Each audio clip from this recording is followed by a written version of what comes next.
Hi friends, గీ కారం దోశ చూద్దామండి. చాలా టేస్టీగా ఉంటుంది. ఇలా ఒక్కసారి ఇంట్లో చేసుకొని చూడండి, రుచి మాత్రం చాలా బాగుంటుంది.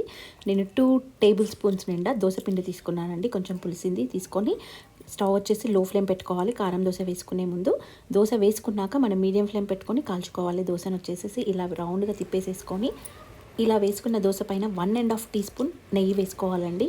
కరిగించుకోలేదనమాట. అలాగే కొంచెం గడ్డగా ఉన్న నెయ్యి తీసుకొని అప్లై చేసుకుంటున్నాను. 1.5 టీ స్పూన్ సరిపోతుంది. ఎక్కువ అవుతే నెయ్యి స్మెల్ వస్తుందండి. 1.5 టీ స్పూన్ సరిపోతుంది. ఇలా వేసేసుకోవాలి. నెయ్యి కరిగేంత వరకు వెయిట్ చేయాలి. చూడండి, నెయ్యి కరిగిపోయిందండి. ఇప్పుడు కరిగిపోయిన దానిపైన స్టవ్ వచ్చేసి హై ఫ్లేమ్ పెట్టుకొని మనం కారం పొడి, ఇడ్లీ కారం పొడి అంటారనమాట. ఇది మనకి సూపర్ మార్కెట్లో కూడా దొరుకుతుంది, లేదా మనం ఇంట్లోనైనా ఎండుమిరపకాయలు, ధనియాలు వేసి నూరుకోవచ్చు అనమాట. చాలా బాగుంటుంది. దాన్ని 1 టీ స్పూన్ నిండా చేయిలో వేసుకొని అప్లై చేసుకుంటున్నాను అనమాట. అప్లై చేసుకొని స్టవ్ మీడియం ఫ్లేమే పెట్టుకొని దోశని కాల్చుకోవాలి లైట్ గోల్డెన్ బ్రౌన్ వచ్చేంత వరకు. చూడండి, ఈ విధంగా లైట్ గోల్డెన్ బ్రౌన్ వచ్చింది చూడండి. ఇలా ఒక్కసారి మనం స్పూన్తో తీసి చూస్తే తెలిసిపోతుంది.